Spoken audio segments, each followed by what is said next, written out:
Здравствуйте, уважаемые друзья! Я снова вместе с вами. Вы ждете этой встречи. А как я жду этой встречи? Для меня встреча с вами — это праздник. Это радость, которая рождается внутренним состоянием, моим внутренним состоянием, желанием вам помочь, поспособствовать в решении жизненных задач, поспособствовать и помочь своим советам, своими рекомендациями. В общем, мне нравится быть вам полезной. И чем больше, и чем выше, и чем объемнее моя польза для вас, тем больше радости и для меня. Сегодняшнюю передачу мы решили провести в связи с тем, что действительно сейчас очень непросто людям пережить то непростое, сложное время, которое мы все с вами переживаем. И сегодняшняя передача все-таки в большей мере, в большей степени направлена на тех людей, которые не учатся у нас, но уже доверяют. В первую очередь доверяют тому труду, той миссии, тому свершению, которое мы совершаем для людей.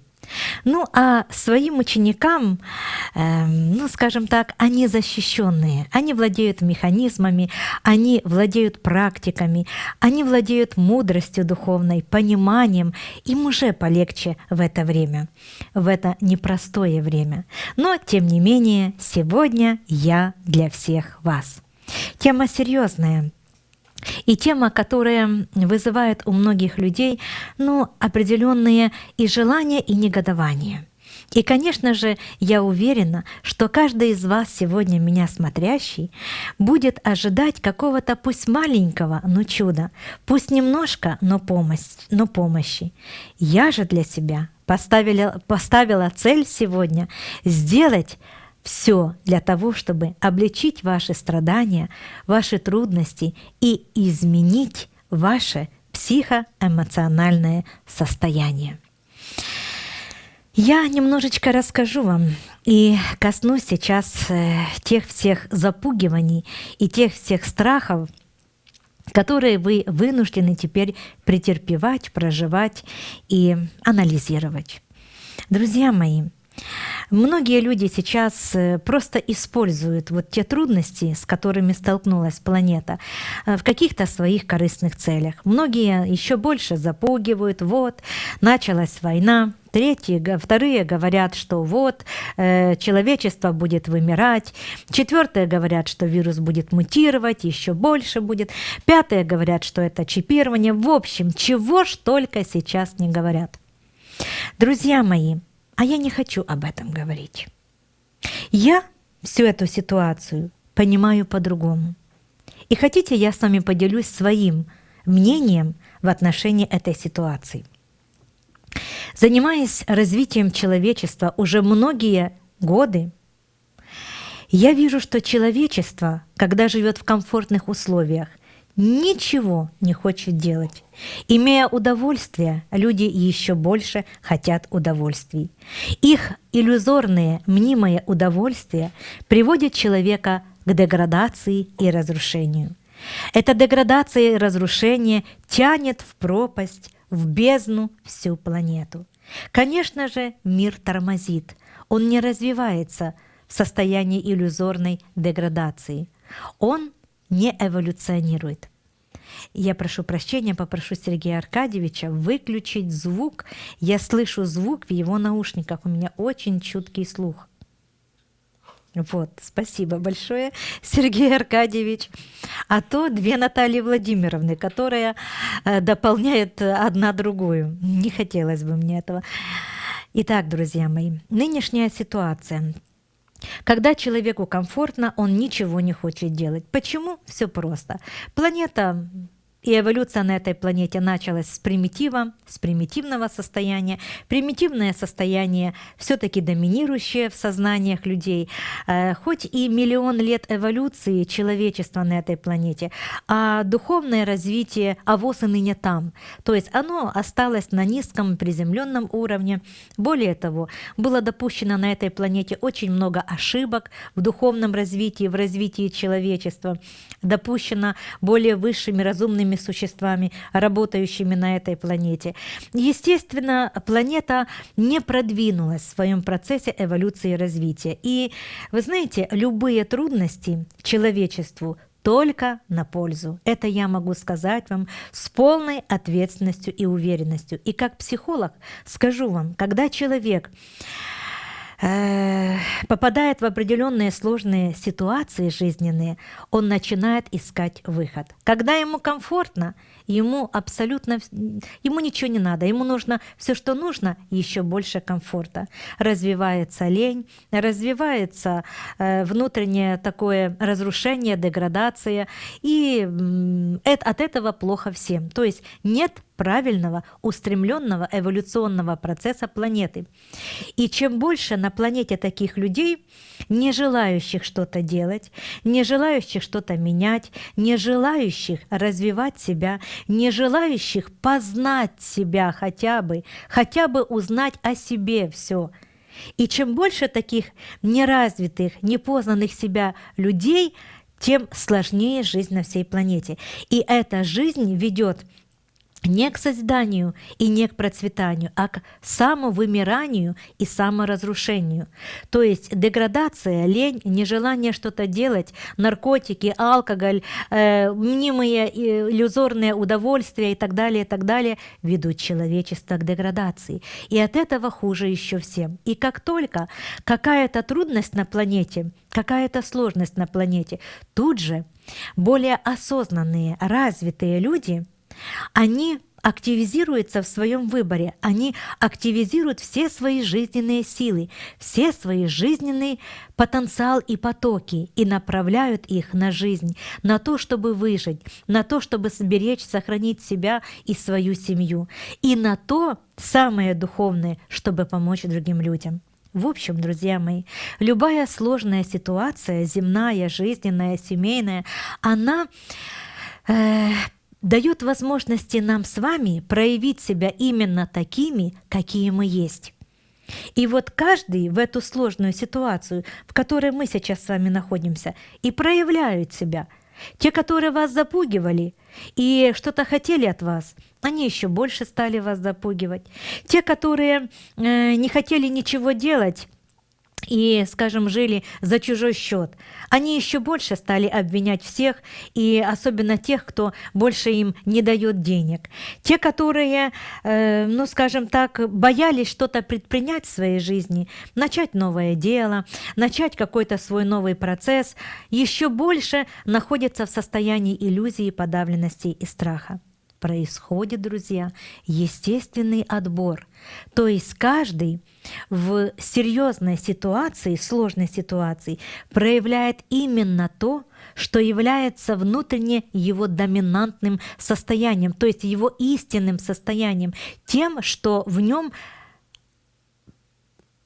чего в нем больше. И если человек добрый, то он сейчас проявит всю свою доброту, все свое милосердие и поделится с любым человеком, даже с прохожим, последним куском хлеба. А тот, который злой, ненавистный, ленивый, жадный, он будет в депрессии, в агрессии, он будет искать опять виноватых, он будет проклинать все, что угодно на этой земле. В общем, он будет деградировать еще больше. И, конечно же, такие люди своими же руками, через страх, через психоз, через разрушение внутреннего состояния будут страдать и, конечно же, очень быстро, к сожалению, могут покинуть этот мир. И, друзья мои, сегодняшняя моя передача для того, чтобы показать вам истинное правильное отношение к нынешней ситуации, ко всему тому, что происходит, и взять свою жизнь под контроль, отказаться от переживаний, отказаться от психоза. Что же вам может помочь сейчас, в данную минуту нашей с вами жизни? Ну, в данную минуту нашей с вами жизни я беседую с вами, даю вам знания, а еще сегодня мы поработаем с вами в практиках. У нас сегодня с вами больше будет такое практическое занятие, практическое будет много работы. И работая в этом труде, вы будете восстанавливаться, наполняться, обновляться чистейшей энергией, будет восстанавливаться ваша психика и ваше внутреннее состояние. В общем, друзья мои, кто доверяет, тому сегодня будет намного лучше и легче. Это я вам обещаю. Но как быть завтра? Как быть послезавтра? Как вести себя в это непростое время? Первое, что нужно принять эти все трудности и ограничения, в которых сейчас находится планета, как хороший этап и процесс вашей жизни. Ну, первое, вы можете побыть дома, заняться духовными практиками, почитать нужные книжечки, заняться исследованием и работой над собой, понять себя. Может быть, это как раз для того, чтобы вы начали свой путь и процесс духовного развития. Ведь вы многие иногда говорите мне: ой, у меня не хватает времени на духовное развитие, ну совсем, вот работа, вот дела, вот задачи, а вот на духовное развитие времени нет. Так вот вам, пожалуйста, те, кому не было времени на духовное развитие, как раз сейчас и впору этим заниматься. Постарайтесь на нынешнюю ситуацию посмотреть как на естественный, нужный процесс трудностей, и эти трудности просто необходимы человечеству для эволюции. Вы знаете, после этих трудностей люди еще больше будут духовно эволюционировать. Они вообще будут эволюционировать. Они поймут, что им нужно надеяться только на себя. И они поймут еще одну истину и осознают ее. Они осознают, что их психоэмоциональное состояние, вы называете это психосоматикой, их внутреннее состояние души, их мысли, их чувства формируют им реальность. И многие люди придут к пониманию и осознанию того, что ой, как важно контролировать именно этот свой внутренний процесс и мысли, и чувства. И многие, осознав это, в это непростое время, которое способствует вам в этом осознании, и даже время вам для этого дано. Так вот, друзья мои, после этого людей, которые захотят духовно развиваться и быть уверенными в завтрашнем дне, станет все больше и больше. Таким образом, эти трудности, которые сейчас переживает планета, пойдут на пользу всем людям, всему человечеству. Более того, мои хорошие, многие люди, закрывшись и спрятавшись в своей раковине, когда попадают в экстремальные сложные ситуации и состояния, проявляется их божественное и духовное, душевное состояние, и они протягивают друг другу руку помощи. Они начинают объединяться. Уже не делят страны, не делят границы, не делят кого-то, женщин, мужчин, деньги и так далее. Они объединяются и стараются помочь друг другу в процессе выживания, жизни, эволюции и становления. Поэтому, мои хорошие, ну успокойтесь, все будет хорошо. Я знаю, мы это все пройдем, вы это пройдете. Мне это как-то, знаете, на меня это особо не действует. Да и мои ученики сейчас, они защищены. У них есть знания, у них есть практики, у них есть понимание, осознанность, у них есть я. Да мы есть все друг у друга. То есть вот, наверное, как никогда сейчас вот эта ситуация, она показывает нашу сплоченность. И те люди, те ученики мои, которые действительно были учениками, а не игроками в игру духовности и божественности. Вот они сейчас наоборот сплоченные, наоборот крепкие, наоборот все вместе, наоборот поддерживают друг друга, радуются, невзирая ни на что, и еще больше работают в практиках и механизмах, еще больше крепнут, еще больше занимаются, еще больше эволюционируют и растут. А друзья мои, помогает им в этом во всем процессе их убежденность и те знания, которые они имеют. Именно в это время они, как никто другой, поняли и осознали ценность этому всему. Знаете, одно дело, когда вы попали в трудность и нет никакой помощи, и нет никакого ни совета, ни методики, ни метода помощи себе. Это одно дело.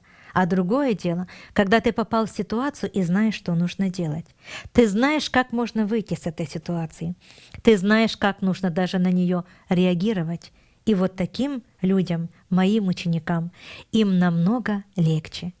И я благодарна Создателю и тем высшим духовным личностям, которые помогают нам в нашем труде по развитию человечества и планеты. Друзья мои, я хочу, чтобы сегодняшняя наша работа умиляла вас. Вот доверьтесь сейчас, полностью мне доверьтесь. Что значит мне довериться? Внимайте те слова и те истины, и те знания, которые я вам сейчас даю. Внимайте, принимайте то объяснение, которое вы сейчас слышите. Это уже будет помощь и принятие высших вибраций, которые идут через меня, через мои слова, фразы.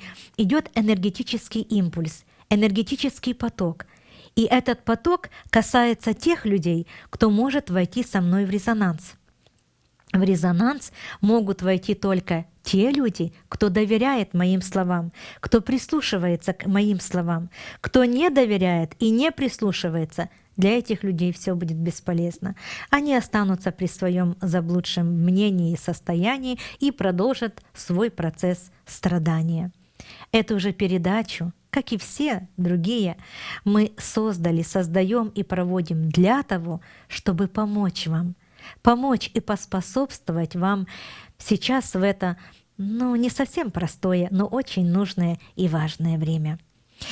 И еще раз хочу обратиться к вам, чтобы вы, глядя на ситуацию и на все то, что говорят, друзья мои, чтобы вы просто посмотрели на это все спокойно.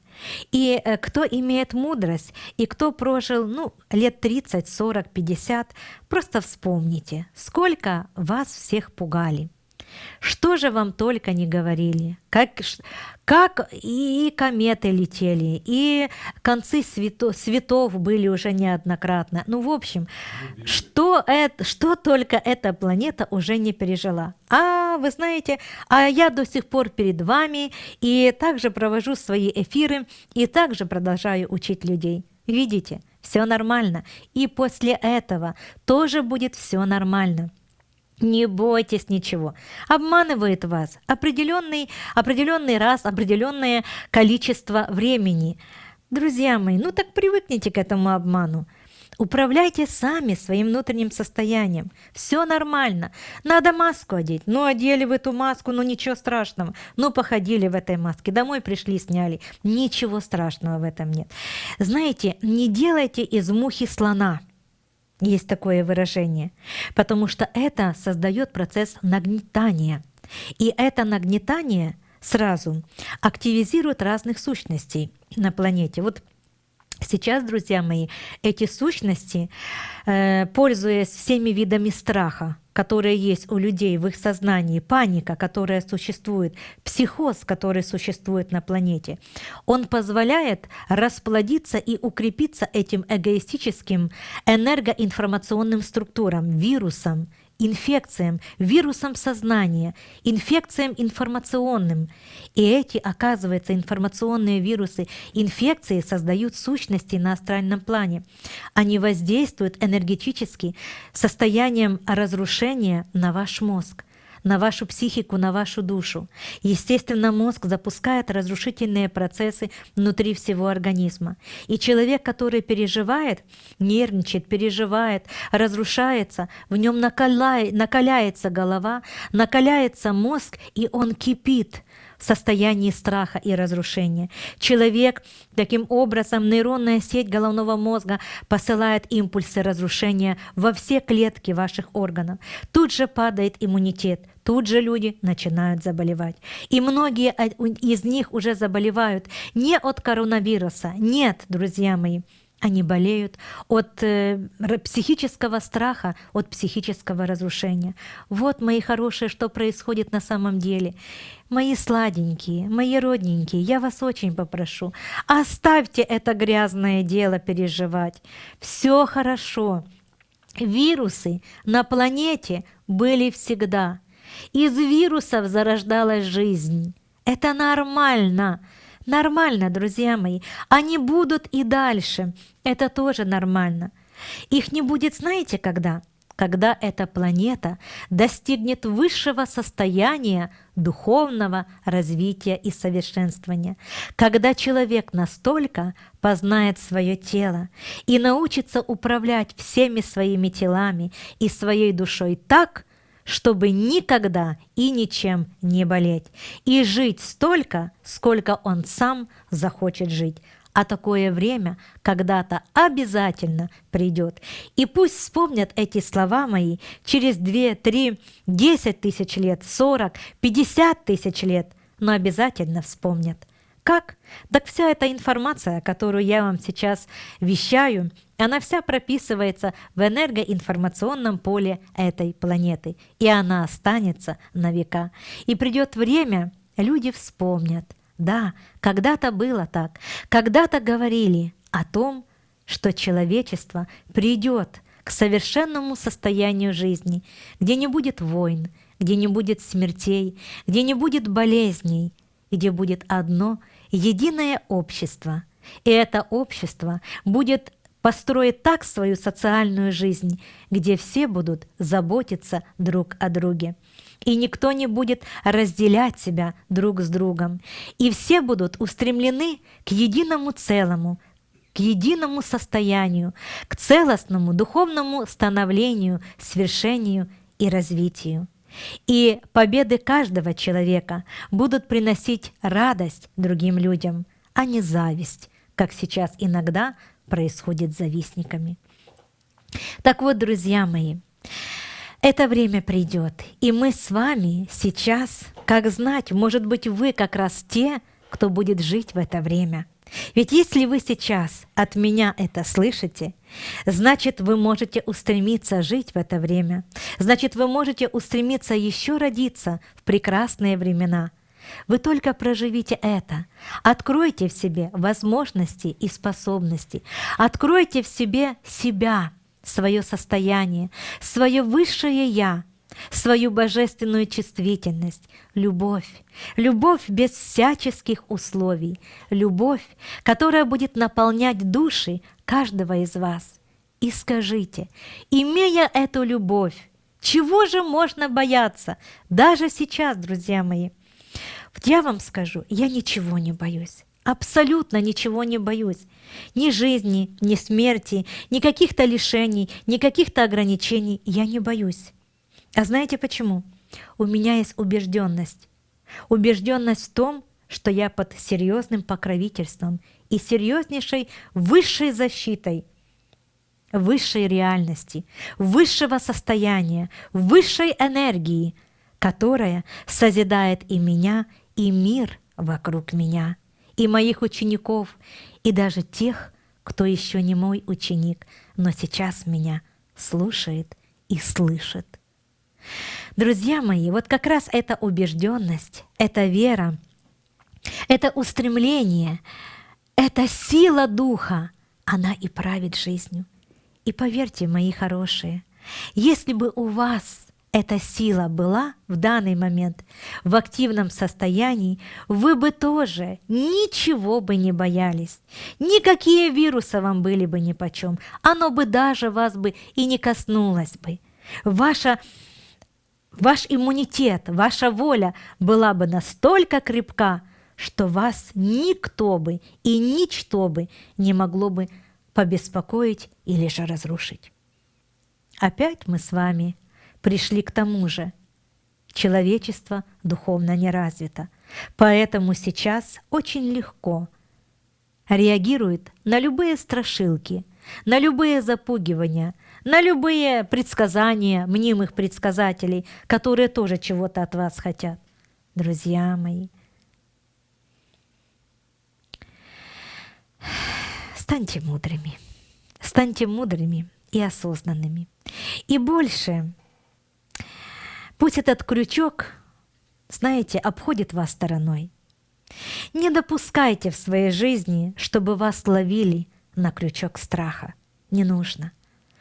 Знаете, когда человек боится и находится в панике, вот в таком психоэмоциональном разрушении, как это происходит сейчас, он сам себя своими руками, собственным мозгом, собственной головой убивает. Да, он даже этого не осознает, как он это делает, а он просто боится, он просто в панике, он просто недовольствует, он просто возмущается, он просто придирается, он просто завидует, таким образом убивая самого себя. Так остановитесь же, хотя бы сейчас, и дайте себе слово останавливать в следующий раз, когда будет у вас это возникать. Дайте себе слово, а дав слово, держите это слово. Знайте, спасение только в вас. Ну, я надеюсь, что мне все-таки удалось вас переубедить, хотя бы немножко, хотя бы чуть-чуть. И сейчас я хочу пригласить в работу, где вы сможете получить импульс чистейшей энергии, моей энергии. Хотите? Хотите моей убежденности, хотите воли моей, хотите света моего, а любви моей хотите? Я дарую вам это каждую минутку своей жизни. Вот сколько живу, я дарую вам каждую минуту это. Но одно дело, когда вы видите меня и слышите, а другое дело, когда не совсем и не всегда. Так вот, я хочу сегодняшнюю работу провести таким образом, чтобы почистить вас энергетически. А для этого, друзья мои, сядьте на стульчик сейчас, займите удобное положение, раскройте вот таким вот образом ручки и положите их на ножки свои. И максимально расслабьтесь. Я буду говорить и одновременно буду излучать вибрации своего внутреннего состояния. Это состояние войдет в душу, в сознание каждого, кто мне доверяет. Кто не доверяет, можете и не смотреть эту передачу, это все будет бесполезно. Кто доверяет, сегодня получит максимальный эффект. Вам станет легче после сегодняшней передачи. Вы успокоитесь психически, я буду работать с состоянием ваших душ, а психика — это и есть ваша душа, состояние вашей души. И оказывается, друзья мои, облегчить его можно только одним способом. Знаете каким? Наполнить любовью, наполнить счастьем, наполнить радостью, наполнить возможностями, волей, силой, твердостью, крепостью, убежденностью, движением, свершением, самым высшим, самым лучшим состоянием жизни. Вот что является и здоровьем, и крепостью, и силой, и здоровым психоэмоциональным состоянием, наполняя ваши души. Я сегодняшнюю работу провожу исключительно на своем потенциале. Вы просто садитесь, расслабляйтесь, хоть закрывайте глаза, хоть не закрывайте, как вам нравится, так и находитесь в том состоянии, которое вам нравится. Я же буду делать свою работу, помогая каждому из вас. У нас будет несколько таких практических занятий сегодня. Скажем, в идеале их нужно сделать сегодня 3. 3 раза нужно наполнить ваш энергетический потенциал, ваше триединство, ваша природа — это триединство, тело, разум и дух.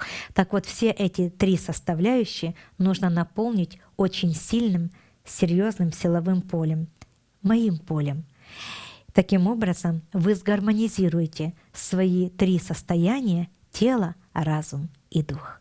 Поехали!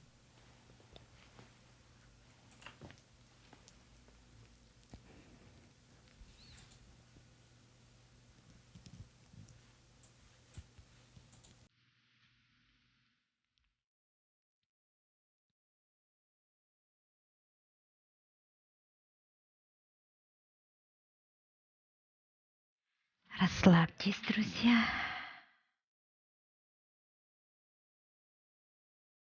Сделайте глубокий вдох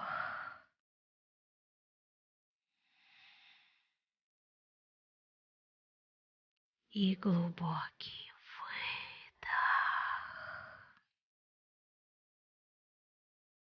И еще раз глубокий вдох.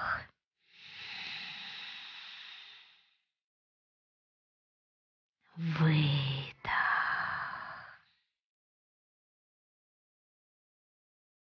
И еще раз глубокий вдох.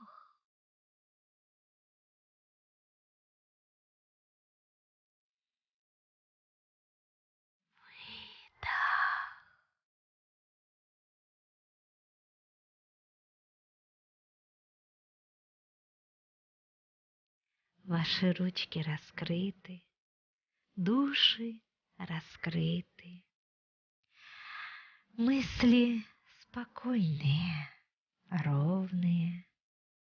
Более того, вы даже чувствуете сейчас внутреннее умиротворение, удовлетворение. Вы под защитой Творца и Создателя. Вы под моей защитой. Вам легко, спокойно и абсолютно ничто не беспокоит вас и не заботит. Отрешитесь. Отрешитесь от всех страхов.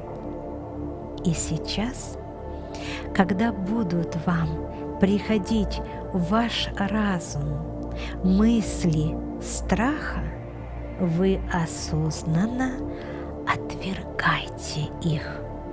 Вы вправе это сделать в своей жизни, и никто не имеет права навязывать вам свое мнение или же какие-то страхи. Ваша жизнь в ваших руках, и вы сами вправе ею распоряжаться. Так давайте же сейчас возьмем свои жизни, свои руки и сделаем все, чтобы быть счастливыми, здоровыми людьми. Итак, пошли мысли в вашей голове. Прислушивайтесь к себе, что происходит внутри.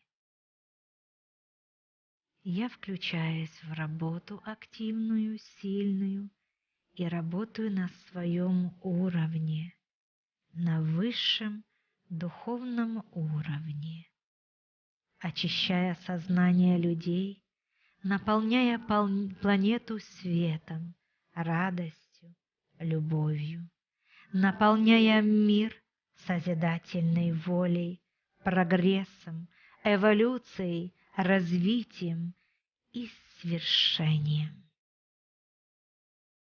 Отвергайте все страхи, отказывайтесь от них, не верьте в них. Это не ваши страхи, это эго внутри вас, пользуясь вами, вам их и создает. Отвергайте, вы можете это сделать. Работаем.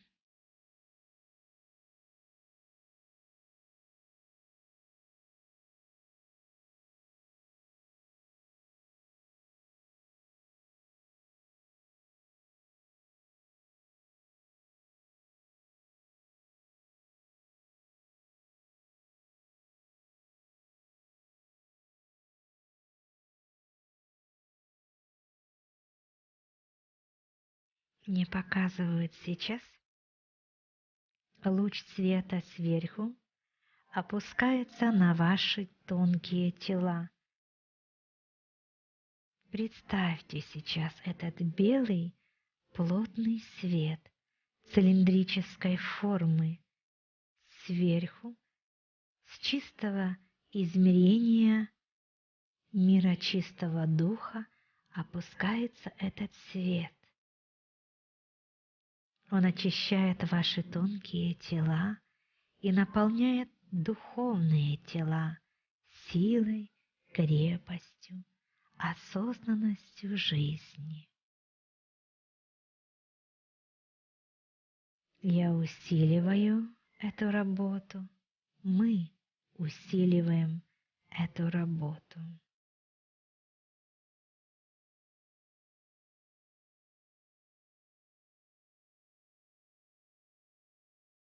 Все хорошо.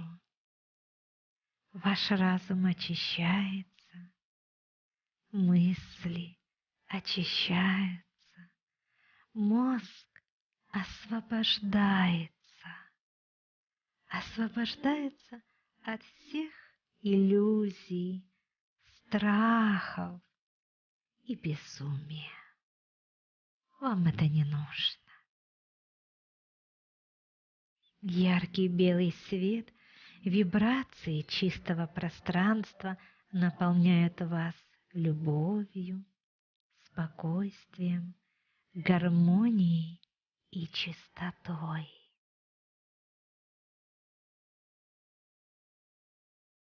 Хорошо.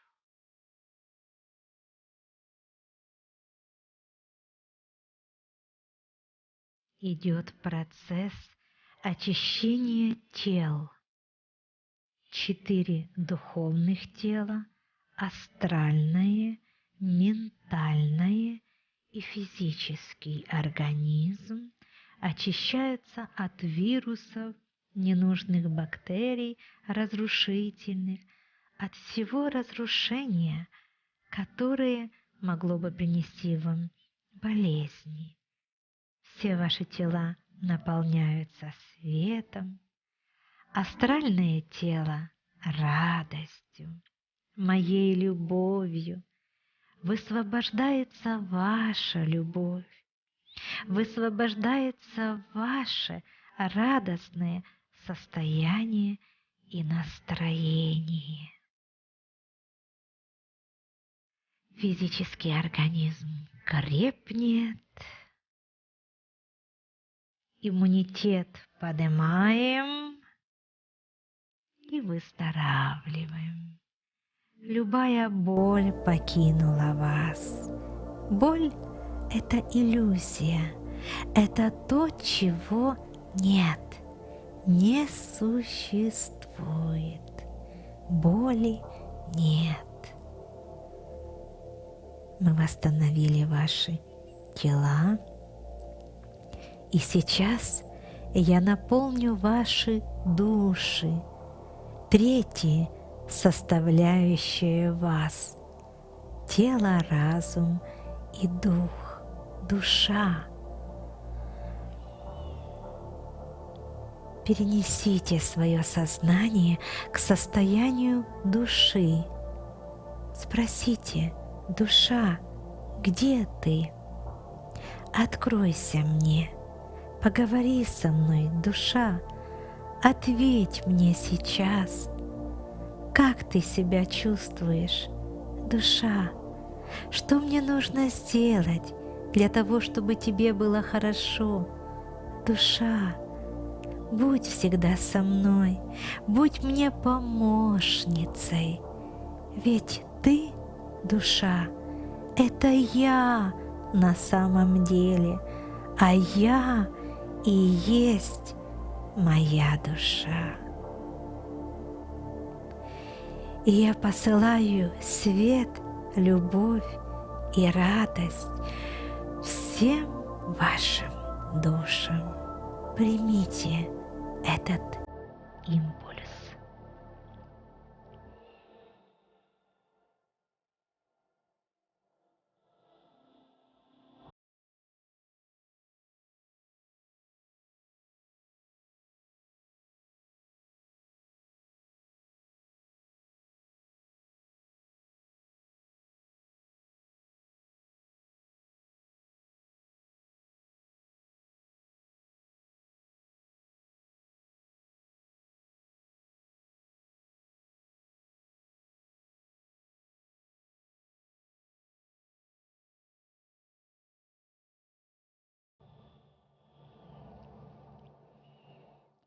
Я раскрываю ваши чакры. 7-я чакра раскрылась, 6-я чакра раскрылась, 5-я горловая, 4-я душа, 3-й уровень пупка, финансовая, 2-я чакра сексуальной энергии и 1-я подсознание жизни. Все чакры открыты, внутри каждой чакры сферка, и я накрыла их белым светом. Белый свет позволяет вашим чакрам держать себя в нужном состоянии здоровом. И имея белое свечение, ваши чакры передают свою энергию клеткам, а клетки живут за счет этой энергии. Таким образом, создавая вам целостное состояние жизни. Это все ваша природа, это вы, это есть у каждого, то невидимое, что есть на самом деле.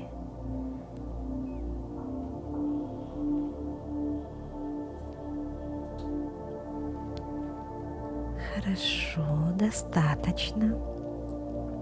Завершаем работу, зафиксируйте это состояние.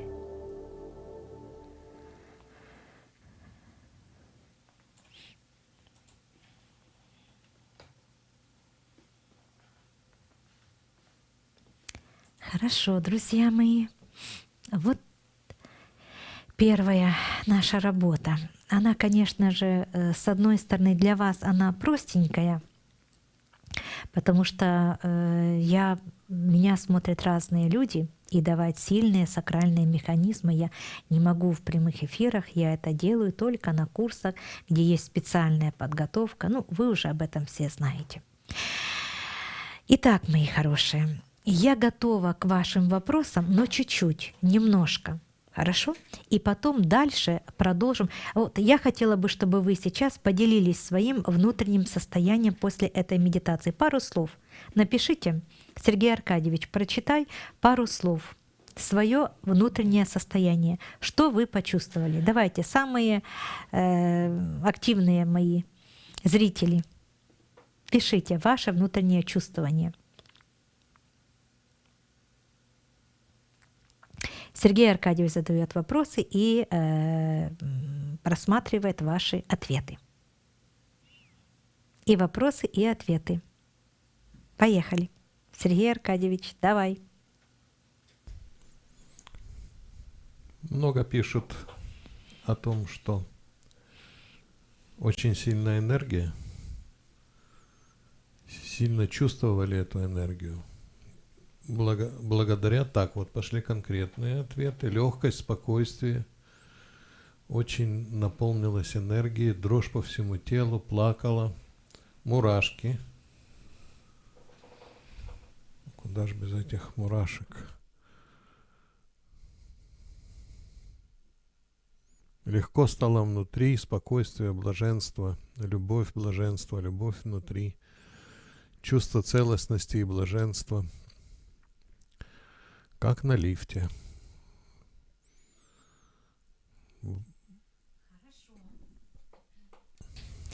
Хорошо, друзья мои. В общем, эффект есть. Вы достигли нужного состояния. Но, как правило, достигает вот этого состояния тот, кто раскрыт. Кто закрыт, колючка, ежик, ну, тот не может войти в резонанс и получить эту энергию. Ну, а те, у кого получилось открыться, сколько бы вы ни смотрели эту передачу раз, еще, вы каждый раз будете наполняться этой энергией. Так работает квантовая передача энергии. Итак, мои хорошие, я готова к вашим вопросам. Давайте вот то, что больше всего вас интересует. Мы сегодня говорим о психике, о психоэмоциональном состоянии. И говорим сегодня о том, что нам нужно крепиться, держаться и даже в этом процессе сложностей и трудностей найти лучшее и нужное для нас с вами.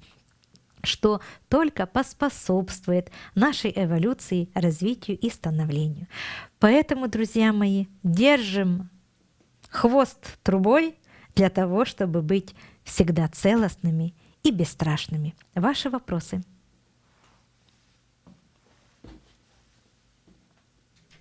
Первый вопрос прочитаю, он немножко не о массовом психозе, но достаточно интересным.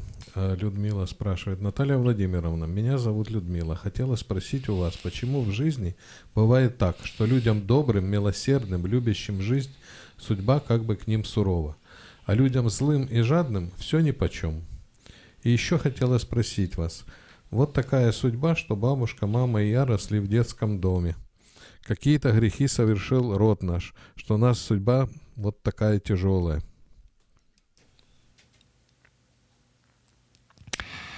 Ой, мои хорошие, вы зачастую не понимаете, что значит быть добрым и хорошим. Быть добрым и хорошим, ну то есть помогать кому-то, это хорошо. Но заметьте, духовно неразвитый человек, не владеющий знаниями, духовными практиками и не имеющий способности владеть собой, он тут кому-то помог, а тут повернулся: ой, я такая несчастная, у меня все плохо, у меня ничего не получается, и то, и все, и то, и все. Ну, этот страдает, ну ладно, ну иди, насыплю тебе кушать, покушай уже, ладно, давай, что тебе дать? Еще вот это, ну на тебе вот это, вот это. Ой, такая беда, все так плохо, все вот это, столько страданий, столько этого, так все это. Друзья мои, вроде бы человек и добрый, да, вот примеры жизни. Так живут все люди, и добрые, и разные. Так вот, смотрите, если человек добрый, к нему, вот на него свыше за ним наблюдают и стараются сделать все, чтобы он, имея потенциал своего добра, направил это добро на саморазвитие и эволюцию себя. То есть на путь стал восхождение. Путь, который приведет его на другие планеты, в другое совершенное, более совершенное состояние жизни, в общем, к новой жизни, к будущему, чтобы он стал бессмертным, сыном Бога или дочерью Бога и так далее, и так далее. И если человек добрый, это свидетельствует о том, что в нем уже есть потенциал к этому. Но нытик боится, опять-таки боится всего, опять-таки ноет где-то, опять-таки не уверен в себе. Он-то и добрый, но духовный же человек, уверенный в себе. Он и добрый, он и уверенный в себе. Он и сам планирует свою жизнь, он сам выбирает реальность своей жизни, реальность событий. Он все это делает самостоятельно, без всяких страхов, без всякой иллюзии и разрушений. Покажите мне таких людей. Покажите, вы сами посмотрите на своих родственников. Среди них есть такие, которые были бы настолько волевые и добрые, и волевые, и сильные, и устремленные, и оптимисты, стопроцентные оптимисты. Есть среди вас такие? Ну нет, друзья мои, среди вас таких. Вот я только стараюсь в вас это взрастить и показать вам, что это же основа жизни. Это основа вашего счастья. Вы хотите счастья, да? Вы думаете, раз вы можете поделиться с кем-то еще там, значит, вы уже заслужили на счастье. Нет, вам еще нужно научиться это счастье взять. Это счастье сформировать. Вы можете и поделиться, и помочь, и сострадать другим. Но взять своего счастья вы не умеете. Почему? Все просто. А вас что, учили в школе брать счастье? Учили в школе, в институте формировать свою жизнь, свою реальность? А вас, может быть, в детском садике этому научили еще раньше, что действительно нужно делать для детей в детских садиках. Вас никто этому не учил. Вам никто не говорил, что любая ваша мысль формирует вам события жизни. Вам никто не говорил, любая ваша эмоция также формирует вашу реальность. Вам никто не говорил, что у вас есть тонкие тела, духовные, что все это счастье, оно построено на высших вибрациях. Высшими вашими вибрациями владеют только ваши духовные тела. И если они не развиты, если у вас нет информации и знаний, друзья мои, все это бесполезно. Я хочу попросить Сергея Аркадьевича, чтобы он сегодня вам всем, вы в прямом эфире сейчас, прочитал сообщение, которое написал сегодня мне мой ученик. Он давно уже у меня учится, хотя мы с ним давно уже и не виделись. Вот. Есть у меня ученик, его зовут Василий. Почитай, Сергей Аркадьевич, людям. Да, прочитай прямо сейчас. Вот это подтверждение моих слов. Это человек, который пришел ко мне и у которого было столько страданий, что, наверное, уже хуже и не бывает. И он, кстати, очень добрый человек, очень добрый, но жил несчастливую жизнь. И вот послушайте сейчас, что он мне сегодня написал, смс-ку прислал мне. Итак. Читаю. Василий из Черниговской области. У меня нет вопросов. Я хочу только поблагодарить Наталью Владимировну. Я благодарю Наталью Владимировну за ее тяжелый труд, за безмерную любовь, за ее долготерпение, за те истинные знания, которые даны мне, как одному из учеников. Да, когда есть знания и опыт, я уже не кричу: «Наталья Владимировна, помогите!» Нет страха, нет психоза. За это все благодарю. Остается только оттачивать свое мастерство. Все. Вот этими несколькими фразами все сказано. Берите, делайте, идите, научитесь, я научу. Потом берите, делайте, и уже ныть не надо будет. Так вот, знаете, быть добрым, поделиться с кем-то — это мало. Этого очень мало. Это позапрошлые веки, вот тогда, когда вы там эволюционировали, века. Сейчас, друзья мои, пришло новое время. Пришло время взять под контроль свою жизнь, раскрыть свою природу, познать себя, познать свои возможности, направить свои возможности на созидание своей жизни. Вот какое время пришло. А вы думаете, если вы кому-то борща, тарелку насыпали или помогли кому-то, так все, а ну бегом буду ждать, когда мне вернется еще чего-то, еще что-то. Нет, мои хорошие. Добрым людям нужно еще научиться управлять собой и своими жизнями. Ну а злые, вы знаете, зря вы думаете, что они не страдают или же не болеют. Очень зря. Злому человеку еще сложнее и труднее. Сергей Аркадьевич, дай водички мне, пожалуйста.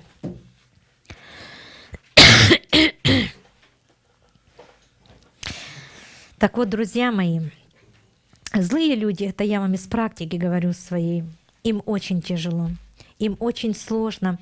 Они настолько обездоленные, может быть, деньги у них есть, может быть, и бизнес какой-то там пыхтит, но этого так мало. Это действительно ничто, поверьте. И само зло, оно же так разрушает. Вот когда вы, вот, Люда, вы, когда вы разозлитесь, испытываете злость по какому-то любому поводу, вам хорошо от этого? Вам нехорошо, вам плохо, и вам нужно это понять.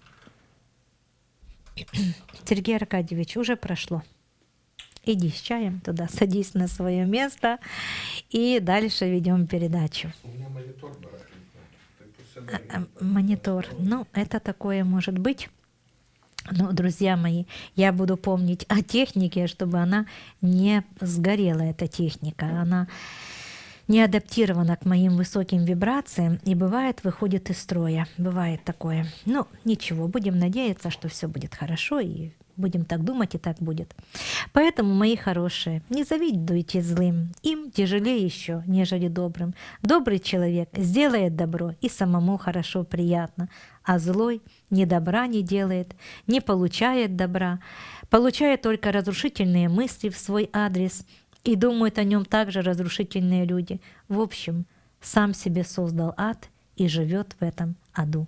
Вот что происходит, друзья мои, со злыми людьми. Не смотрите на злых. Знаете, а даже если они появляются в вашем поле зрения, вы просто им посочувствуйте.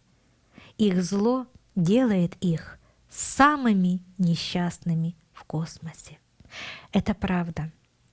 Придет когда-то такое время в вашей жизни, когда вы четко осознаете эти мои слова. Это так и есть на самом деле. Еще один вопрос и работаем дальше. Вопрос очень хороший и короткий. Как успокоить паникера? Включите фильм. Очень хороший художественный фильм. «Прекрасное зеленое». Посмотрите этот фильм. Очень прекрасный фильм, друзья мои. Очень хороший. Вы знаете, включите музыку, вот что еще может паникера, да? Постарайтесь вспомнить какой-то хороший сюжет, событие в своей жизни. Ну и помните, просто понимайте, вот видя паникера, просто понимайте, человек не развит. Его паникой правит сущность, эгоистическая сущность, вирусная инфекция, которая поедает его. И вы просто осознав это, пошлите этому человеку любви и радости мысленно. В это же мгновение этому человеку станет легче. Как только вы видите людей, которые завидуют вам, которые ненавидят вас, проклинают вас, которые оскорбляют вас или как-то порочат вас, которые что-то плохое вам думают, делают и так далее, тут же посылайте им любовь. Но делайте это по-настоящему. Не просто вот любви тебе, чтобы тебе была любовь, а сами там внутри злитесь и чувствуете негодование. Нет, то не любовь. А вот так вот, думает он так, ну что ж, ему же самому от этого и хуже, а я ему посылаю любовь. И пусть будет радость, счастье, созидание и процветание этому человеку. Ведь он тоже дитя Бога, но пока еще само того не знающее и, конечно же, не пробудившееся. Оно спит, это дитя. А когда спит, оно себя не контролирует. Вспомните, друзья мои, очень хороший анекдот. А еще один совет и рекомендация. Шутите, мои хорошие, шутите. Вы почему-то думаете, что духовный мастер — это должен быть такой надутый, насупленный, такой вот серьезный, серьезно смотреть. И вот это все гримасы, друзья. Это все, знаете, одевают шапку на себя, такую гримасовую шапку, которая стараются подчеркнуть свою значимость. Уверенный в себе человек никогда не будет надевать никаких шапок. Ему это не надо. Он никогда не будет притворствовать. Он будет шутить.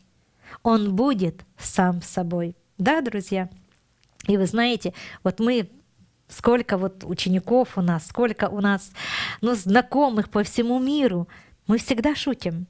Мы помним фразы из фильмов, очень интересные, шутливые. Мы всегда применяем, вы даже иногда от меня слышите эти фразы. Мы шутим, мы всегда шутим. Мы кушаем, мы шутим.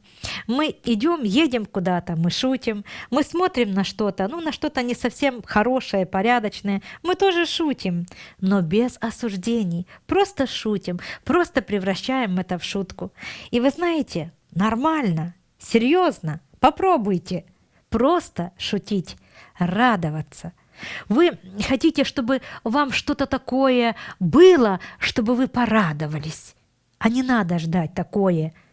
Радость есть внутри каждого из вас.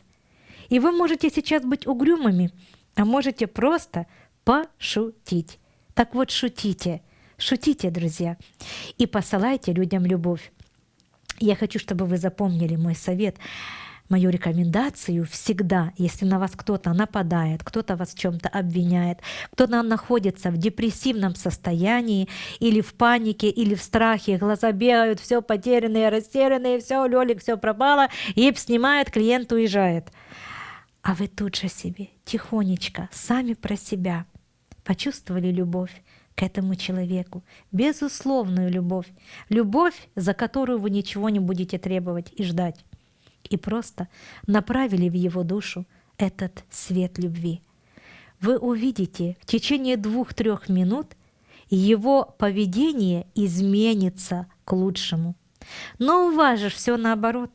Ваши ж эго, они так и ищут, и рыщут эти зацепки, чтоб хоть за что-то зацепиться. О, говорят, вот сейчас, да, война началась, все, коронавирус, все, повымираем, все, вот.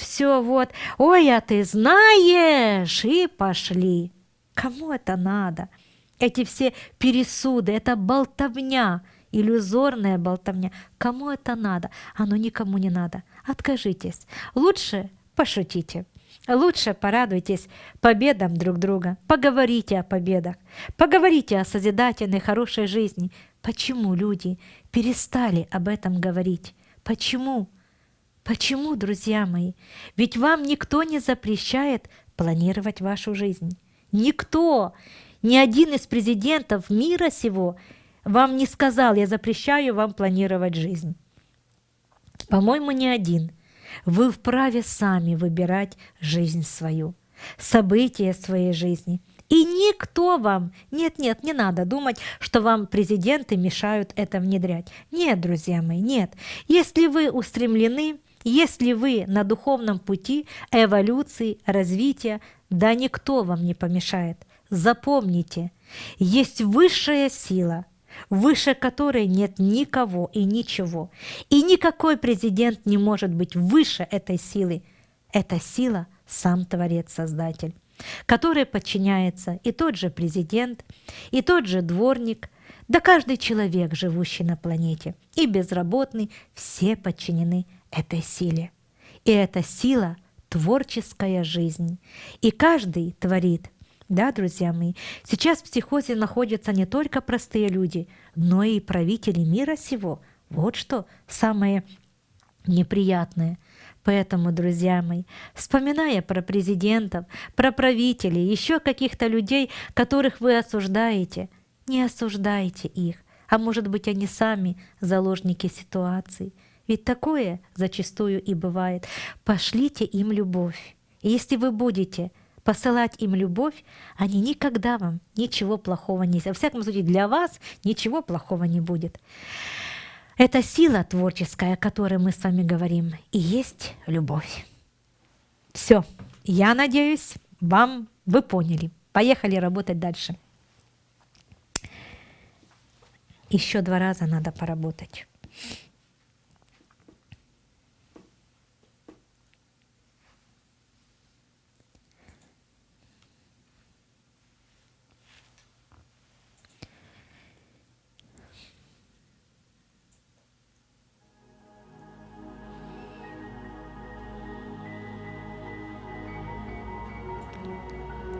Расслабьтесь, друзья. Вот так упадите в себя.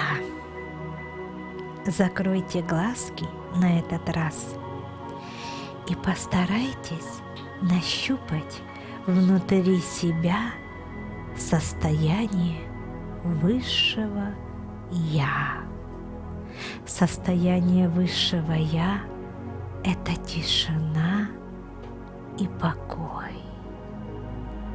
Тишина и покой в космическом свершении жизни.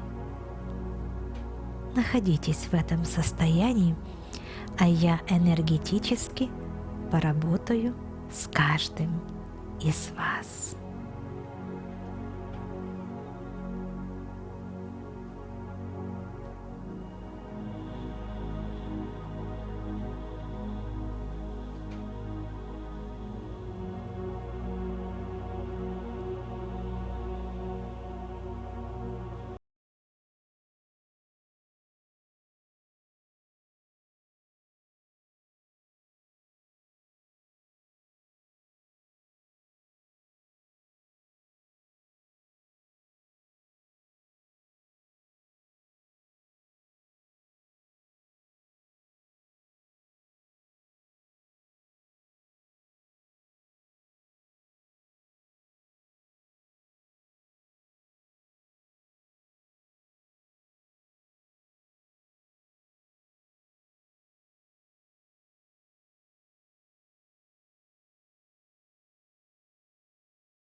Хорошо, друзья. Хорошо. Хорошо. Ну, еще несколько слов о страхах. Вы, наверное, уже все знаете, что одним из психотропных воздействий является волновое излучение страха. Когда излучается волна, эту волну невидимую получает мозг человека, и у человека возникает паника и страх. Но этот страх может создавать и каждый из нас. Он формируется в определенные энергетические субстанции, разрушая мир. Не делайте этого, хотя бы потому, что вы об этом знаете, хотя бы потому, что вы об этом сегодня от меня услышали, а может быть и не только от меня. Друзья мои, чего вам бояться? Когда человек духовно развит, ему нечего бояться. Он под защитой высших сил. Если вы такого пока не имеете, тогда задайте себе вопрос, что мне нужно сделать, чтобы эта защита тоже у меня была. И тут же вам будет дано и предложение, и возможность свершить этот процесс. А если у вас опять-таки этого нет, так никто ж вам не виноват. То есть, в принципе, можно понять, что страх, созданный самим человеком, он самого же этого человека и наказывает. То есть человек страдает от собственного внутреннего состояния и только потому, что он духовно не развит. Духовное развитие дает вам силу, крепость, энергию, силовые потоки, сильные. Даже не надо никуда ездить, ни на какие святые места. То есть вы являетесь вот этим святым местом, святой обителью, которая светит всему человечеству. Это очень дорогого стоит, друзья. И никакими деньгами это невозможно заплатить. Здесь даже уже дело идет не о деньгах, речь идет, нет, а открывается человеку вечная реальность эволюции. Какие могут быть деньги, которые могут оплатить это великое действие, это великое свершение, эту великую помощь, друзья мои? Всегда помните об этом. Я уверена и убеждена, что вам стало еще лучше. И конечная наша работа, третья работа, которая восстановит и очистит ваши составляющие, внутренние составляющие, даст возможности вам полностью окрепнуть. И давайте еще раз. Вот настройте сейчас третий раз работы. Мои микрофоны попадали, ну пусть себе лежат, ничего страшного. Настройтесь, друзья, и посмотрите мне в глазки. Третий импульс. Смотрим мне в глаза. Расслабьтесь, вы расслабьтесь.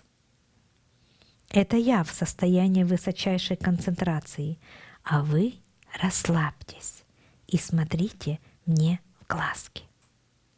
Чувствуйте все, что будете сейчас чувствовать.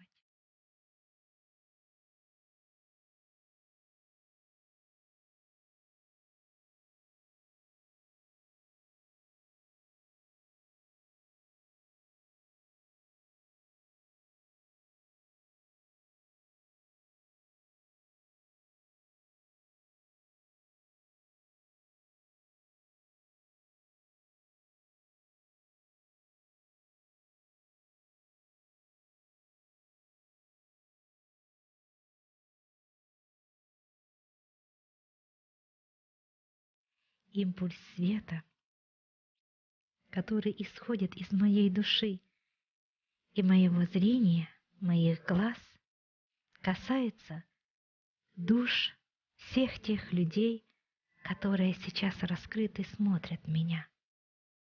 Импульс света моей души и моих глаз касается всех тех людей, кто хочет спасения, эволюции, развития, бесстрашия, крепости, воли и бесконечных возможностей. Пусть мой свет направит вас, укажет вам путь, дарует вам возможности, дарует вам свершение, и вы откроете для себя самое великое, что могли бы открыть для себя. Это состояние Бога внутри себя. Вы ищете Его где-то там, а Он находится внутри каждого из вас. Откройте себя, и эта творческая сила, творческая энергия проявится внутри каждого из вас. Вот это и есть защита, вот это и есть умиротворенность, вот это и есть величайшая радость, это и есть вечность жизни, ведущая к бессмертию. Оно внутри каждого из вас. И сейчас я посылаю вам свой импульс любви для раскрытия этой истинной, божественной вашей природы. И да будет так вечно и бесконечно.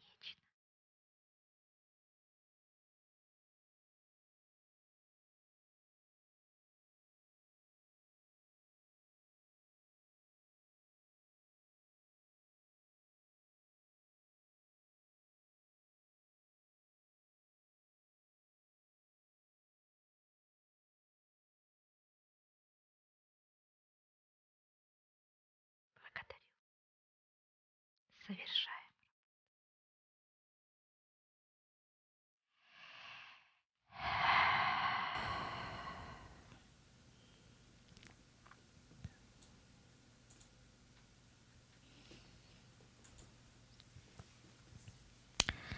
Ну что, мои сладенькие, я готова к вашим нескольким вопросам и будем завершать.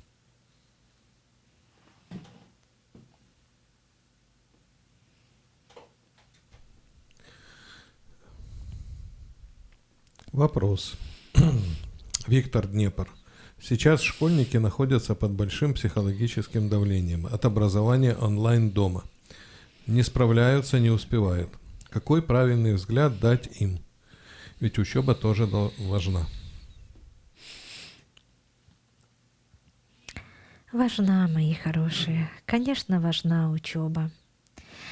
Но школьное образование, да и вообще сама система обучения и все то, чему учат сейчас и в школе, и в институтах, университетах, оно пройдет, оно уже проходит, оно пройдет стадию трансформации, изменений.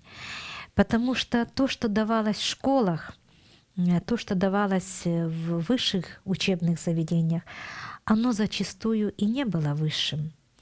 Да и вообще, друзья мои, сейчас книги в школе, вот посмотрите, как поменялась программа, и книги продаются, и ведется работа только по тем книгам, которые каким-то образом участвуют в каких-то бизнес-проектах. Поэтому программу этого учителя и в этом году будем внедрять, потому что он каким-то образом имеет значение в Министерстве образования или еще чего-то, или еще как-то. В общем, друзья, вся система образования, она уже претерпевает и будет еще больше претерпевать определенную трансформацию. И в конечном итоге она, пройдя период своих таких падений, она все-таки найдет правильные направления по действительно правильному развитию человека. И сама система будет построена таким образом, где будет в первую очередь очень много уделяться внимания развитию души человека, его тонких тел, его разума, его интеллекта и, конечно же, физическому состоянию. Ну а то, что происходит, ну что, мои хорошие, надо пережить. Надо пережить.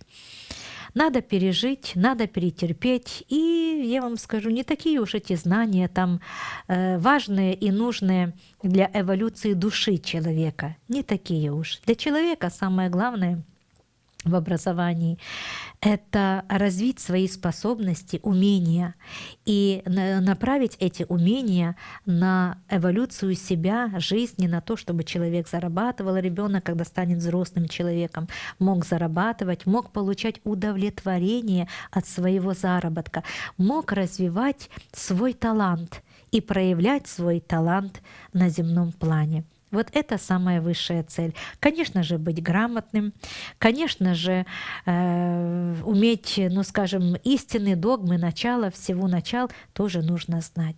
Поэтому не вся система образования нужна и необходима. Как-то оно будет. Как-то оно переживется, друзья, как-то переживется. И об этом знаю не только я, о том, что система образования, обучения несовершенна. Она далеко не совершенна, она вообще несовершенна. И очень большой вопрос, нужно ли вообще это учить большинство из того, что есть в школах и университетах и институтах.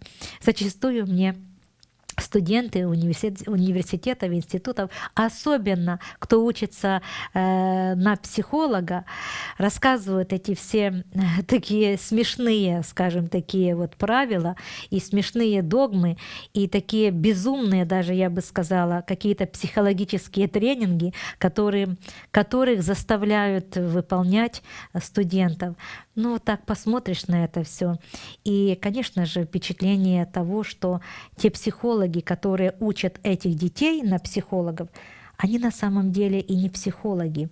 Их самих нужно всех переучивать. Психолог — это тот, кто видит душу. Это человек, владеющий сверхспособностями. И для того, чтобы учить человека психологии, его нужно учить управлению собой и раскрытию сверхспособностей. Вот. А вы что, хотите сказать, что этому учат в институтах или университетах? Нет, друзья.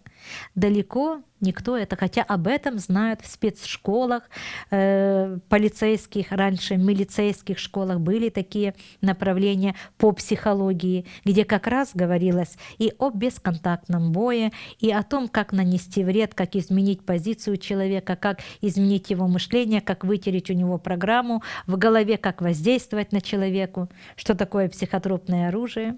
Вот там этому учили. А людей в институтах, в университетах об этом и речь не идет. А когда говоришь об этом, на тебя смотрят и вообще говорят: ну вы что, что-то вы не то говорите. Вот это вообще не то вы говорите. Это вообще, это шарлатанство. То есть в школе милиции и полиции, да, это не было шарлатанством. А в институте, когда об этом говоришь, это оказывается шарлатанство. Что-то тут не то. Вот подумайте. Так что, Виктор, я понимаю вашу заботу внутреннюю. Ну, как я вам уже сегодня сказала, давайте все примем, переживем, и пусть ничто нас не сможет разрушить. Все-таки пришла еще одна весна в нашей с вами жизни.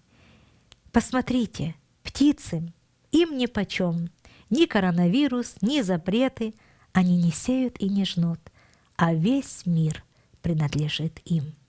Вот и посмотрите. Следующий вопрос. Ну, мы будем заканчивать. Я попрошу тех, кто сейчас присылает очень опять много вопросов, а когда закончится пандемия, а будут ли чипировать и так далее и тому подобное. Видимо, вы поздно подключились. Еще разочек пересмотрите программу сначала, там уже есть все эти ответы. А закончить я бы хотел таким вопросом. Наталья Владимировна, Лариса из Бреста спрашивает, какие новые возможности открылись для людей в связи с изменением космического цикла нашей планеты? В первую очередь у людей активно начали пробуждаться сверхспособности, ясночувствование, яснознание, ясновидение. Но проблема в том, что люди видят только то состояние мира, которому они сами принадлежат. Так как большинство людей духовно неразвитых, они видят астрал. И этот астрал приводит их к психическим разрушениям и таким негодованиям. И сейчас действительно огромное количество людей в психдиспансере компьютере. Они не психические больные, они просто не могут управлять этим своим таким неподконтрольным ими состоянием. То есть волна света активизировала гипофиз и эпифиз и гипоталамус. За счет этого пошли импульсы энергии, пучки света в нейронную сеть головного мозга. Головной мозг обрабатывает эти видения, эти картинки, а что с этим делать, человек не знает. Вот это проблема. Я вам говорю, как парапсихолог, как учитель духовный, это сейчас серьезная проблема. Ко мне очень много сейчас обращается людей, которые уже экстрасенсы, которые уже видят даже мое будущее, которые видят информацию, ну, скажем, в мире, ну, так же, как и я. То есть это люди уже, ну, скажем, мастера, но они мастера только на определенном этапе. Они видят, но они не могут этим всем процессом управлять. Более того, многие из них боятся этого состояния, так как оно ими бесконтрольное, неуправляемое, они боятся этого состояния. Друзья, сейчас нужно массово духовно развиваться, массово просто все направить на духовное развитие, потому что этот процесс касается каждого живущего на планете. Это процесс космический. Эти волны сейчас полностью, ну скажем, пронизывают всю планету, все человечество, все живое, природу, все стало меняться. Время изменилось, природа изменилась, новые виды мутируют, новые приходят животные, новые рыбы, новые птицы. В общем, что-то уходит и уже действительно занесено давно в Красную книгу, а что-то действительно появляется, что-то, что человек не знает, какие-то мутанты в воде, какие-то что-то такое, ответы на которые люди не знают. То есть пришло новое время, и эта новая волна, которая сейчас поступает на планету, она создает изменения, она усиливает ваши все состояния, понимаете? Поэтому и страхи сейчас стали сильнее. Раньше бы там вот сказали: о, там короната, посмеялись бы все, да ничего, мы чеснока наедимся, да себе вот картошечки отварим, да чайком с медиком запьем, и жизнь у нас хороша. А сейчас все попадали на спинки, пузики кверху и лапками своими дрожат. Бегом, все, паника, все пропало, понимаете? А это все только потому, что страх стал сейчас еще сильнее. Почему? Сам процесс воспроизведения реальности стал намного стремительней и сильнее, и явнее, так бы я сказала. То есть все процессы, они усилились и усугубились. И сейчас спасенным будет только тот, кто занялся духовным развитием.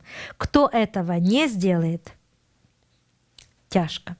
Этим людям будет тяжко. Вот поэтому я так вам разжевываю, рассказываю. Читайте книги, учитесь, ищите своих мастеров, все бросьте сейчас на обучение. Научитесь правильности жизни, будет все. И здоровье, и счастье, и радость, все будет. Я точно вам могу сказать из собственного опыта. Мои ученики, когда приходят к нам на курсы, первое, что надо, что требуется от них, навести порядок в жизни и стать здоровым человеком. Это начальный курс, это базовый курс, который начало всех начал. То есть конкретно идет работа именно по этим самым важным параметрам вашей жизни. Когда вы умеете управлять своей реальностью, событиями своей жизни, вам легко. Но проблема, знаете, в чем многих людей, даже тех, кто учится, сомнения. Если вы думаете, что во мне не сомневаются, если вы думаете, что и мои ученики, мне все верят, вы заблуждаетесь. Есть те, которые сомневаются. Сомневаются. Почему? Эго. Их возвращают обратно эго. Это эго у них создают эти сомнения. Эго, которые они, может быть, не всегда могут отслеживать. Как только они это понимают, сомнения проходят. Некоторые люди не понимают, почему я так долго держу людей, своих учеников на 5-й ступени. Так это ж не я их держу. Это ж они сами себя держат. Это ж они не выполнили определенные поставленные задания для духовного человека, поэтому не могут идти на 6-ю ступень. Это же не я. Я-то тут ни при чем. У меня есть 6-я ступень. Как только люди будут готовы, я тут же проведу эту работу, тут же. Но они не готовы. А я при чем? Это же они не готовы, это же не я. Я всегда делаю все для того, чтобы человек извлекал самую высшую пользу для себя, обучаясь у нас. Но кто-то возьмет и поверит, и пишет так, как Василий, а кто-то вот пусть мне что-то она сделает, пусть она мне решит этот вопрос и этот вопрос, а тогда я буду развиваться. Пока не хочет она мне решать эти мои вопросы, так что я буду развиваться, зачем мне это надо? А что, нет таких людей с таким мышлением? Еще сколько таких людей? Ведь вас же приучили обещанками. Вот приходите и все, вы только придите, и все вам сразу посыпется на голову. Многие так вас и ловят в такие ловушки.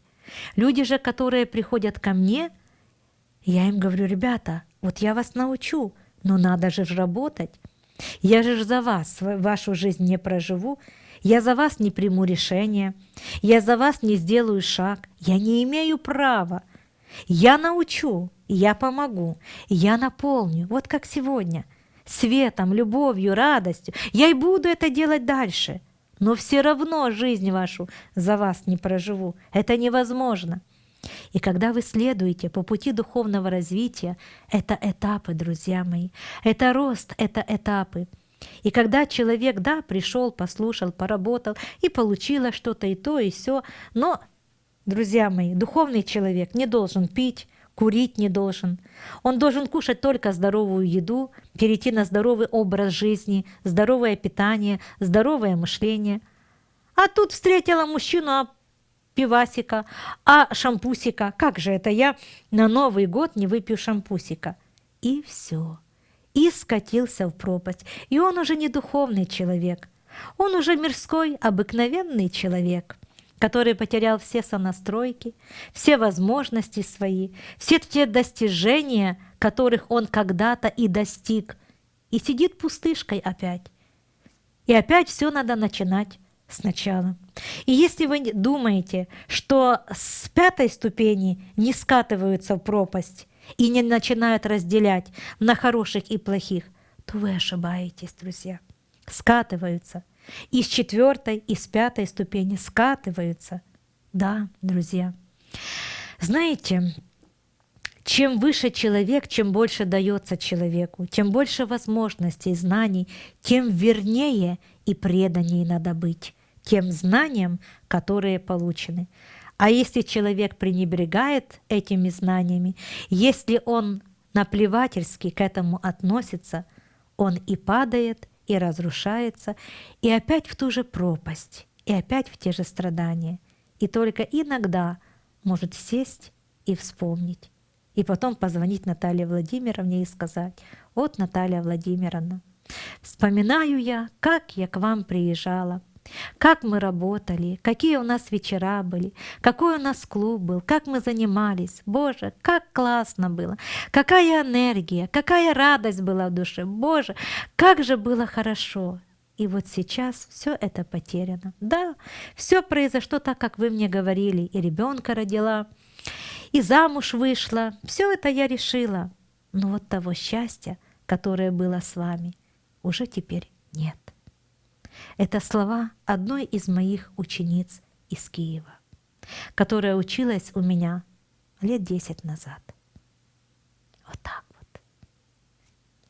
Знаете, друзья, никогда не ведитесь на обман. Вам могут сказать: да нет, этого быть не может. Ну и как же это? Человек вырос до такого уровня и упал. Да не может такого быть. Но не может. Может. Может. Если даже Люцифер упал, что он был сверх, намного выше вас, и тот упал, то что уже говорить обыкновенному человеку? Да и что такое 5-я ступень? Это еще ничто. Друзья мои, это совсем чуть-чуть. Это еще совсем-совсем мало. Хотя там такие знания для обыкновенного человека это даже с мира фантастики. Но с позиции творчества, божественного творчества, это такой примитив.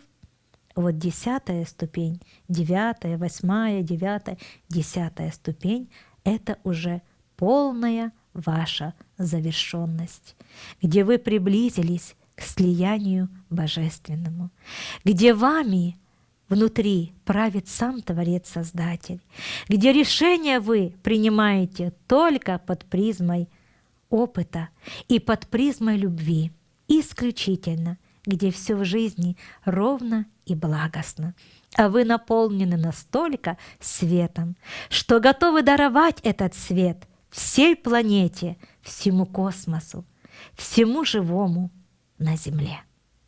Вот что такое 10-я ступень. Это состояние, когда ты уже и не ты, когда ты уже Бога-личность. И для Бога-личности нет никаких страданий, трудностей и бед. Есть высочайшая ответственность, любовь, умиротворенность, радость, шутливость, свобода, наполненность, благодать, друзья. Просто благодать. Вот что вас ждет на 10-й ступени. Но это только чуть-чуть. Закончив 10-ю ступень, вы сможете настолько управлять своим сознанием, точкой своего сознания, вы сможете перемещаться в любую точку космоса и видеть все в реальности, как Бога-личность. Вот так, друзья, вот так. Но до этого надо расти, и надо победить в себе ту животную природу, которая всего боится и во всем сомневается, и ко всему придирается. Да, мои хорошие, пока это есть внутри человека, нельзя говорить ни о каком духовном развитии. Сначала нужно победить свои пороки. Ну вот так, мои сладенькие, я старалась сегодня, а уж как у меня получилось, определять вам, как и все в моей жизни. Я благодарю вас за то, что вы сегодня были со мной. Я благодарю вас за ваши вопросы, за ваши письма, которые вы мне пишете. Вы мне ролики присылаете, письма пишете и спрашиваете, и рассказываете, и делитесь своим опытом. Спасибо вам, друзья. Я чувствую себя с вами.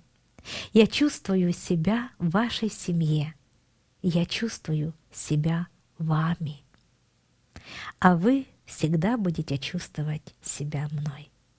Такова истина самой жизни. Все есть в единстве. И никто не разделен в этом единстве, не разделен.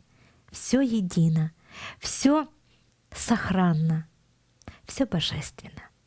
Я желаю вам всем достичь этого состояния. И еще раз, мои хорошие, ничего не бойтесь. Ничего, ни пандемии, ни вирусов, ни страхов. Уберите это. У вас есть Бог. Вот в Него верьте, Ему доверяйте и делайте добрые дела. И поверьте, с вами ничего плохого не случится. А я всегда с вами. Каждый вечер я тружусь и работаю со всеми людьми на земле. Я всегда буду, особенно в тяжкие минуты вашей жизни, и буду делать все, чтобы ваша жизнь стала лучше. Люблю вас, счастья вам и до новых встреч!